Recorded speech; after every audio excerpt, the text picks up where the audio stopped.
لبيك اللهم لبيك لبيك لا شريك لك لبيك إن الحمد. Tribuners, saat ini saya sudah terhubung dengan wartawan Media Center Haji yang juga wartawan dari tribuntimur.com. Mansur Amirullah melaporkan langsung dari Mekah. Apa kabar Bung Mansur? Ya, baik Arni Tribuners. Alhamdulillah saat ini kondisinya baik-baik. Alhamdulillah hari ini memasuki hari ke-24 operasional haji 2025 di Tanah Suci Tribuners. Dapat saya laporkan cuaca saat ini 38 derajat Celcius, saat ini hampir pukul 11 waktu Arab Saudi. Posisi saat ini saya sementara di kantor urusan haji Indonesia di Mekah. Selama operasional haji ini, kantor urusan haji berubah menjadi daerah kerja Mekah. Dakar Mekah ini adalah pusat koordinasi seluruh petugas haji Indonesia yang ada di kota Mekah. Saat ini hampir 160 juta, maksud kami 160.000 jamaah haji Indonesia sudah berada di kota Mekah. Ini berarti hampir 80% jamaah haji dari 203.000 jamaah haji reguler sudah ada di kota Mekah. Sebagian masih terus berdatangan dari tanah air, terutama jamaah haji gelombang kedua, dan sebagian kecil masih terus berdatangan dari kota Madinah. Hari ini, hari Minggu 25 Mei 2025, rencananya hari terakhir kedatangan jamaah haji dari pendorongan Madinah Tribuners. Ini artinya mulai besok tidak ada lagi jamaah haji Indonesia yang berada di kota Madinah, semua sudah berada di kota Mekah. Ini berarti petugas haji di Mekah, dinamika pelayanan petugas haji di Mekah akan sangat padat, mengingat hampir 80% jamaah haji sudah berada di kota Mekah. Saat ini jamaah haji yang sudah melaksanakan ibadah umrah wajib, terutama jamaah yang mengambil skema haji tamattu, di mana mendahulukan umrah setelah tahallul, kemudian mengganti pakaian ihramnya dengan pakaian aktivitas biasa untuk beribadah di Masjidil Haram. Para jamaah haji ini, terutama gelombang kedua, masih terus berdatangan sampai tanggal 29 Mei.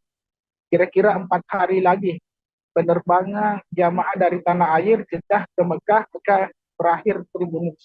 Ditandai nanti berakhirnya gelombang kedua ditandai dengan kedatangan Amirul Hajj Indonesia yang dipimpin langsung oleh Menteri Agama Republik Indonesia Profesor Nasaruddin Umar pada tanggal 29 Mei nanti. Itu artinya ketika gelombang kedua ditutup, berarti 221.000 jamaah haji Indonesia sudah berada di kota Mekah, bersiap untuk menyambut puncak haji di Arafah 9 Zulhijjah 1446 Hijriah. Demikian Arni. Baik Bung Mansur, makin padatnya jemaah yang beribadah di Masjidil Haram, cukup banyak jemaah yang mengalami kendala baik urusan kesehatan maupun kendala teknis. Apa saja tips yang diberikan pihak PPIH kepada jemaah haji yang mengalami kendala di Masjidil Haram, Bung Mansur? Ya, baik Tribuners, selama proses menunggu puncak haji di Ar-Musna, Arafah, Musdalifah, dan Mina, aktivitas jamaah haji diisi dengan beribadah di Masjidil Haram. Itu artinya secara bertahap jumlah jamaah haji yang beraktivitas di Masjidil Haram semakin meningkat. Untuk mengantisipasi hal ini, petugas penyelenggara ibadah haji PPIH Arab Saudi sudah menempatkan petugas khusus, namanya sektor khusus Masjidil Haram. Sektor khusus Masjidil Haram ini beranggotakan 75 petugas yang tersebar di 9 pos pengamatan.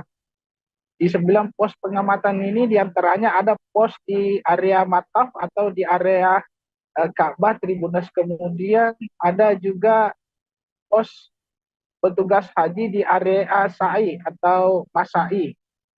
Yang paling signifikan tugas dari Seksus Masjidil Haram ini adalah menangani laporan jamaah haji, terutama jamaah haji yang terpisah dari rombongan besarnya ketika berada di Masjidil Haram. Terutama kasus yang biasa terjadi itu adalah jamaah haji yang berusia lanjut ketika terpisah dengan rombongannya, itu akan menjadi tantangan tersendiri.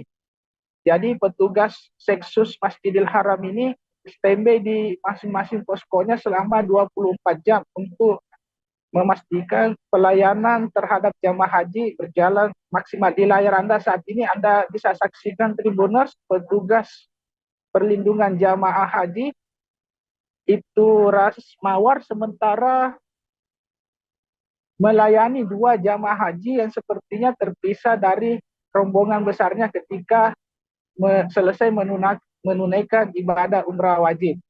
Ini tentu effort tersendiri bagi petugas haji, terutama untuk komunikasi. Petugas perlindungan jamaah haji yang bertugas di Seksus Masjidil Haram ini tentu saja dibekali pengetahuan khusus, terutama untuk berkomunikasi dengan jamaah haji yang berasal dari berbagai wilayah, berbagai suku yang memiliki bahasa tersendiri. Tribuners, dapat saya sampaikan, petugas linjam atau perlindungan jamaah ini di antara persyaratannya itu adalah berasal dari unsur TNI dan Polri. Itu Ras Mawar ini adalah tahun keduanya bertugas sebagai petugas haji setelah 2024 silam. Ras Mawar satu dari 75 anggota atau petugas haji sektor Masjidil Haram. Mereka bertugas menyisir jamaah yang dilaporkan terpisah dari rombongannya. Tugas lainnya diantaranya mencari misalnya identitas jamaah yang tertinggal atau tercecer di area Masjidil Haram. Ada juga tugas lainnya ketika tiba-tiba ada jamaah yang kelelahan setelah beribadah di Masjidil Haram, sehingga di pos atau sektor khusus Masjidil Haram ini juga dilengkapi ada 6 dokter yang bertugas di sana, Tribuners. Kemudian juga sektor khusus Masjidil Haram dibekali sejumlah logistik untuk memudahkan bantuan kepada jamaah haji, misalnya kursi roda, kemudian juga obat-obatan hingga perlengkapan sederhana seperti sandal jepit. Kenapa sandal jepit? Biasanya jamaah haji itu lupa di mana meninggalkan sandalnya ketika masuk maupun keluar dari Masjidil Haram. Sementara di siang hari sangat tidak memungkinkan bagi jamaah untuk keluar dari area Masjidil Haram tanpa alas kaki. Sehingga Seksus Masjidil Haram ini dilengkapi peralatan seperti itu. Tribuners. Demikian Arni. Baik, terima kasih atas laporan Anda, Bung Mansur. Semoga sehat selalu hingga kembali ke tanah air dan kembali bergabung dengan kami. Baik. Download Tribun X sekarang. Menghadirkan lokal menjadi Indonesia.